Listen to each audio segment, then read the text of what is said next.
ಜಾತಿ ಸಮೀಕ್ಷೆ ಮತ್ತು ಧರ್ಮದ ವಿಷಯದಲ್ಲಿ ಕಾಂಗ್ರೆಸ್ ಸರ್ಕಾರ ಹಿಂದೂ ಧರ್ಮವನ್ನೇ ಮತಾಂತರ ಮಾಡಲು ಹೊರಟಿದೆ ಎಂದು ಶಾಸಕ ಗಾಲಿ ಜನಾರ್ದನ ರೆಡ್ಡಿ ಹೇಳಿದರು. ಸಮೀಕ್ಷೆಯಲ್ಲಿ ಕ್ರೈಸ್ತ ಪಥ ಸೇರಿಸುವುದು ರಾಜ್ಯದಲ್ಲಿ ಕ್ರಿಶ್ಚಿಯಾನಿಟಿ ತರಲು ಮಾಡುತ್ತಿರುವ ಯತ್ನವಾಗಿದೆ. ಇಟಲಿಯ ಪೋಪ್ರಂತೆ ಕ್ರಿಶ್ಚಿಯಾನಿಟಿ ಬೆಳೆಸಿ ಹಿಂದೂ ಧರ್ಮವನ್ನು ಮತಾಂತರ ಮಾಡಲು ಹೊರಟಿದ್ದಾರೆ. ದೇಶದಲ್ಲಿ 1000 ವರ್ಷ ಬೇರೆ ಬೇರೆ ಧರ್ಮದವರು ಆಡಳಿತ ನಡೆಸಿದರೂ ಹಿಂದೂ ಧರ್ಮ ಮತಾಂತರಗೊಂಡಿಲ್ಲ. ಇಂದಿಗೂ ಹಿಂದೂ ಧರ್ಮವನ್ನು ಮತಾಂತರಗೊಳಿಸಲು ಕಾಂಗ್ರೆಸ್ ಪ್ರಯತ್ನಿಸುತ್ತಿದೆ ಎಂದರು. ಹ್ಯಾಂಡ್ಶೇಕ್ ವಿವಾದಕ್ಕೆ ಸಂಬಂಧಿಸಿದಂತೆ ಬಿಸಿಸಿಐ ಕಾರ್ಯದರ್ಶಿ ದೇವಜಿತ್ ಸೈಕಿಯಾ ಮಹತ್ವದ ಹೇಳಿಕೆ ನೀಡಿದ್ದು, ಭಾರತದ ಗೆಲುವನ್ನು ಆಚರಿಸುವತ್ತ ಎಲ್ಲರೂ ಗಮನ ಹರಿಸಬೇಕೇ ಹೊರತು ವಿವಾದದತ್ತ ಅಲ್ಲ. ಟೀಂ ಇಂಡಿಯಾ ಅದ್ಭುತ ಗೆಲುವು ಸಾಧಿಸಿದೆ ಎಂದು ನಾನು ಹೇಳಬಲ್ಲೆ. ಭಾರತ ಪಾಕಿಸ್ತಾನದ ವಿರುದ್ಧ ಏಕಪಕ್ಷೀಯ ಗೆಲುವು ಸಾಧಿಸಿದೆ.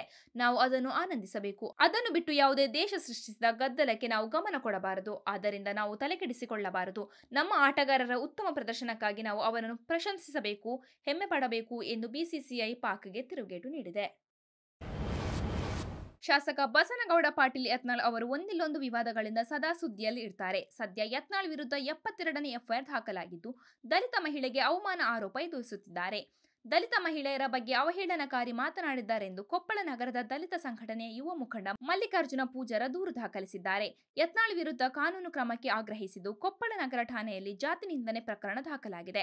ಸೆಪ್ಟೆಂಬರ್ 15ರಂದು ಮಾಧ್ಯಮಗಳ ಎದುರು ದಸರಾ ಉದ್ಘಾಟಕರ ವಿಚಾರವಾಗಿ ಮಾತನಾಡಿದ ಯತ್ನಾಳ್ ಅವರು ಈ ವೇಳೆ ದಲಿತ ಮಹಿಳೆಯರಿಗೆ ಅಗೌರವ ರೀತಿಯಲ್ಲಿ ಮಾತನಾಡಿದ್ದಾರೆಂದು ದೂರಿನಲ್ಲಿ ಉಲ್ಲೇಖಿಸಲಾಗಿದೆ. ತಂತ್ರಜ್ಞಾನ ಆಧರಿಸಿ ಬಿಪಿಎಲ್ ಕಾರ್ಡ್ಗಳ ಪರಿಷ್ಕರಣೆ ನಡೆಸಿ ಅನರ್ಹರನ್ನು ಕೈಬಿಡಲು ಯಾವುದೇ ವಿರೋಧ ಇಲ್ಲ. ಆದರೆ ಅರ್ಹರು ಸೌಲಭ್ಯ ವಂಚಿತರಾಗಬಾರದು ಎಂಬ ಎಚ್ಚರಿಕೆ ವಹಿಸಬೇಕೆಂದು ಕೇಂದ್ರ ಆಹಾರ ಮತ್ತು ನಾಗರಿಕ ಪೂರೈಕೆ ಸಚಿವ ಪ್ರಹ್ಲಾದ್ ಜೋಶಿ ಸಲಹೆ ನೀಡಿದ್ದಾರೆ.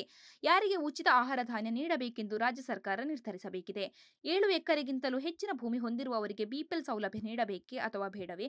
8 ಎಕರೆ 9 ಎಕರೆ ಇರುವವರೆಗೂ ಉಚಿತ ಪಡಿತರ ನೀಡಬಹುದೇ? ವಾಹನಗಳನ್ನು ಹೊಂದಿದ್ದಾರೆಯೇ ಇಲ್ಲವೇ ಎಂಬುದನ್ನು ಪರಿಶೀಲಿಸುವುದು ರಾಜ್ಯ ಸರ್ಕಾರದ ಜವಾಬ್ದಾರಿ ಎಂದರು.